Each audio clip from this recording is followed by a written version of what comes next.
karena Anda akan buat sendiri. Apa yang Anda buat? Return yang Anda buat. Ya. Bukan Anda buat, Anda tentukan target returnnya itu berapa banyak.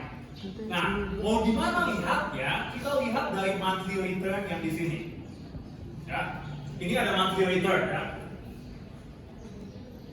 Nah, monthly return.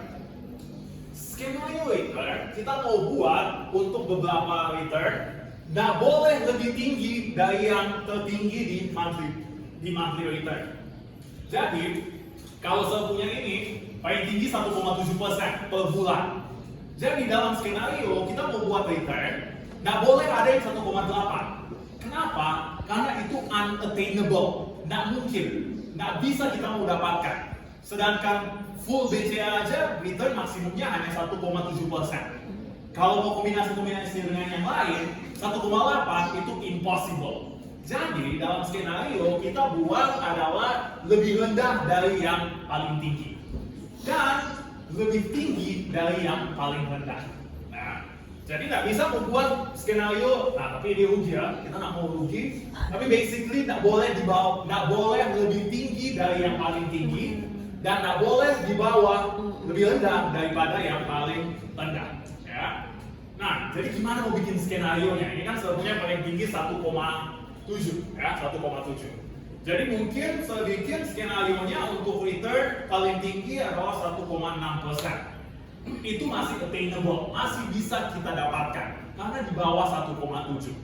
Nah, kita mau bikin ada 10 skenario. Nah, 10 skenario ini kita bikin aja menurun-menurun ya. Untuk pertama kalau misalnya return 1,6. Next one mungkin kalau return 1,5. Masih bisa kita dapatkan ya. Masih di bawah 1,7 dan di atas negatif 0,2 ya. Jadi 1,5. Next one 1,4 ya. Kita bikin dia punya skenario tersebut. Jadi tutur ya 1,6, 1,5, 1,4, 1,3 dan seterusnya sampai 0,7.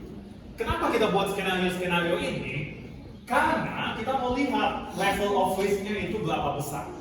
Dan karena masing-masing orang punya level of risk itu bervariasi, belum tentu orang ada yang mau ambil risiko tinggi, ada yang maunya risiko rendah. Makanya kita buat beberapa skenario supaya kalau misalnya kita mau kombinasikan, kita itu yang paling akurat bagi kita. Nah, untuk skenario ini, make sure jarak dari yang ini sama ya. Skenario 1, 2, 2 ke 3. Kalau saya punya ini selisihnya kan 0,1. Jadi kalau misalnya Anda terserah, Anda mau bikin jaraknya itu 0,2, 0,05, terserah aja. Yang penting dia itu jaraknya sama. Ya. Dan jangan terlalu dekat juga. Kayak Anda bikin 1,6, 1,59, 1,58, itu terlalu dekat, nanti efficient frontier-nya boleh juga sih, tapi nggak terlalu bervariasi. Jadi ini seperti ini ya, Anda buat skenario-nya. Sampai sini boleh? Atau masih bingung? Mau ulang? Tidak. Gimana ini? Tidak. Boleh ya?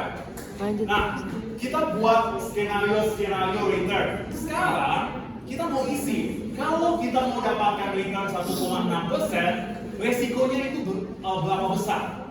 Dan kombinasinya itu bagaimana kombinasinya? Gimana kita buatnya? Kita pakai data analysis. Bukan data analysis, pakai solver. Yang kemarin kan kita pakainya data analysis, sekarang kita pakai solver. Jadi kita buka data, di sebelah kanan sini ada solver. Ya. Kalau Anda sudah buka seperti add-on yang kemarin, ini sudah ada solvernya. Jadi di data solver. Enggak, punya gue nggak keluar. Punya gue nggak keluar software-nya. Nah, oke. Jadi biasanya kalau Anda sudah buka solver, dia kelihatannya seperti ini. Apa yang nantinya Anda akan buat? Di paling atas sini ada set objective. Apa objektifnya? Anda mau resikonya itu minimum. Ya. Jadi set objektif adalah Anda pilih portfolio risk. Ya. Set objektifnya adalah portfolio risk. Kemudian di bawah sini ada set to, ada maksimum, minimum, dan value of. Pilih yang minimum. Ya. Jadi portfolio risk minimum. By changing variable cells, apa yang diganti? Yang diganti adalah proportion yang 20-20% ini. Jadi Anda blok untuk yang by changing variable cells adalah proportion. The next one adalah subject to constraints. Subject to constraints ada dua constraints-nya. Yang pertama, jadi add, Anda harus make sure total ini harus 100%. Karena nggak boleh lebih, nggak boleh kurang ya. Jadi cell reference, klik yang total 100% ini, tandanya agak kabur, tapi itu ada sama dengan, nanti pilih sama dengan. Constraint-nya Anda make sure dia harus 100%. Ketik aja 100%. Jadi cell reference-nya ini yang total sama dengan 100%. Ketik aja 100%. Oke. Itu yang pertama. Next one ada satu lagi. Yang the next one adalah kan Anda buat skenario. Yang Anda sudah tentukan tadi adalah return-nya. Jadi cell reference berikutnya adalah portfolio return yang ini harus sama dengan Anda punya skenario, Anda maunya, punya tadi yang skenario pertama, return-nya adalah 1,6%. Kita mau portfolio return sama dengan 1,6%. Setelah add, nah jadi ini ada dua. Yang pertama constraint-nya harus 100% total portfolio. The next one return harus sama dengan skenario kita. Ini main unconstrained, ini centang aja, CRG non-linear, kemudian solve. Kalau sudah seperti ini, berarti sudah oke. Kalau ada tanda kayak tanda seru, itu ada masalah. Jadi keep solver solution, oke. Nah, apa yang terjadi di sini adalah kalau kita udah dapat seperti ini. Kalau kita mau portfolio return-nya itu adalah 1,6%, maka kombinasinya adalah seperti ini.